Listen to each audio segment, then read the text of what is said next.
విలీనం చేస్తాం, మాకు ఓటేయండి, మిమ్మల్ని ప్రభుత్వ ఉద్యోగులుగా గుర్తిస్తాం, మీకు అన్ని రకాలుగా సేవలు చేస్తామనే పద్ధతులు చెప్పి తెలంగాణ ఉద్యమంలో కూడా మొత్తం ఆర్టీసీ మూవ్మెంటే మొత్తం పెద్ద ఎత్తున ఆర్టీసీ ఉద్యోగులు చేసినంత సమ్మెను మొత్తం సకల జనుల సమ్మెలో ఆర్టీసీ కార్మికులు చాలా సీరియస్ గా ప్రయత్నం చేయడం జరిగింది.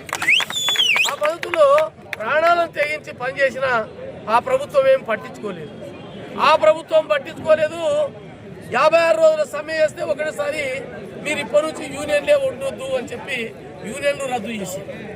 యూనియన్లు రద్దు చేస్తే రేవంత్ రెడ్డి గారు ఈ కాంగ్రెస్ గవర్నమెంట్ వాళ్ళు ఎన్నికల మేనిఫెస్టోలో పెట్టింది, మేము సంబంధించి ఖచ్చితంగా యూనియన్లను కొనసాగిస్తాం, అదేవిధంగా ఆర్టీసీని విలీనం చేస్తామని రాతపూర్వకంగా వాళ్ళ ఎన్నికల మేనిఫెస్టోలో రాసుకున్నారు. ఆర్టీసీని విలీనం చేస్తాం, అదేవిధంగా విద్యుత్ బస్సులకు సంబంధించి ఆర్టీసీలో కొనేటట్టుగా చేస్తాం, అదేవిధంగా ఆర్టీసీ కార్మికులకు ఉద్యోగ భద్రత కల్పిస్తామని చెప్పి అనేక రకాలుగా హామీలు ఇవ్వడం జరిగింది. ఆర్టీసీ కార్మికులకు ఇచ్చిన హామీలు ఏ ఒక్కటి అమలు చేయలేదు. ఆర్టీసీ కార్మికులు మాత్రం కాంగ్రెస్ గవర్నమెంట్ కు కావాల్సినంత సేవలు చేస్తా ఉన్నారు. అసలు మహాలక్ష్మి పథకం పేరు మీద మొత్తం ఇది ఒక్కటి తప్ప 6 గ్యారెంటీలలో ఒక్క మహాలక్ష్మి పథకం ఆర్టీసీ బస్సు ఆధార్ కార్డు ఉంటే మహిళలకు ఉచిత ప్రయాణం తప్ప మిగతా ఏ ఒక్కటి కాలేదు. అది కూడా బస్సుల సంఖ్య పెంచలేదు. బస్సుల సంఖ్య పెంచనందువల్ల ఒక్క 50 మంది కూర్చునే సీట్లలో 100 మంది 150 మంది ఎంతమంది ఎక్కినా అక్కడ తీసుకుపోవాల్సిన పరిస్థితి వచ్చింది. అసలు స్త్రీలు సీట్ల కోసం కొట్లాడుకుంటున్నారు, తలలు గుద్దుకుంటున్నారు. అదేవిధంగా పురుషులు సంబంధించి అది చూసే వెంటనే ఈడ సీట్లు లేవు అని చెప్పి ఆగిపోతున్నారు. మళ్ళా ఈడ యాజమాన్యం ఏమంటది, నీవు డబ్బులు తీసుకురావాలి. యాజమాన్యం ఏమో డబ్బులు లేమంటది. ఆడ చూసి బస్సు మొత్తం స్త్రీలు నిండిపోయింది, మగోళ్ళు ఎక్కరు, 5 మంది 10 మంది ఎక్కుతారు, డబ్బులు తేలేదని మళ్ళా కార్మికుల మీదనే. ఇది ఎక్కడి పద్ధతి? అసలు చెప్పింది ప్రభుత్వం చెప్పింది, మళ్ళా నీవే ఆధార్ కార్డు ఉంటే చాలు ఫ్రీ అని చెప్పి ఈ పద్ధతిలో ఇది చేయడం ఏంది? అదేవిధంగా ఆర్టీసీ కార్మికులు చేసిన సమ్మె కాదు, ఈ దేశంలో స్వాతంత్రం వచ్చినప్పటి నుంచి ఇప్పటి వరకు ఎవరు సమ్మె చేసినా స్వాతంత్రానికి పూర్వం కూడా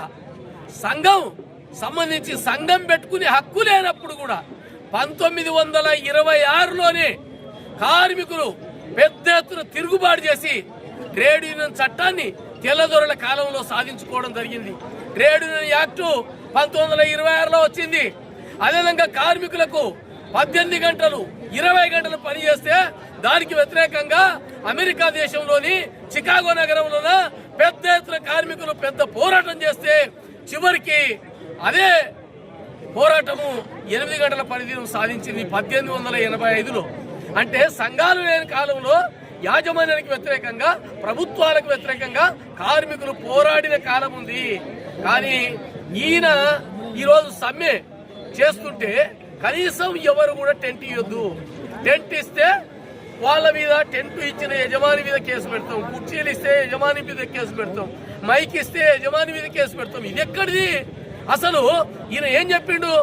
6 గ్యారంటీలు అని చెప్పిన రేవంత్ రెడ్డి 7వ గ్యారంటీ మాది ప్రజాస్వామ్యాన్ని కాపాడుతాం, ప్రజాతంత్ర విధానంలో ప్రభుత్వాన్ని నడుపుతామన్నారు. మాది ప్రజాపాలన అంటున్నారు. ప్రజాపాలనలో కనీసం నిరసన తెలిపే అవకాశం లేదా? ప్రజాపాలనలో పోరాడే హక్కు లేదా? ప్రజాపాలనలో సమ్మె చేసే హక్కు లేదా?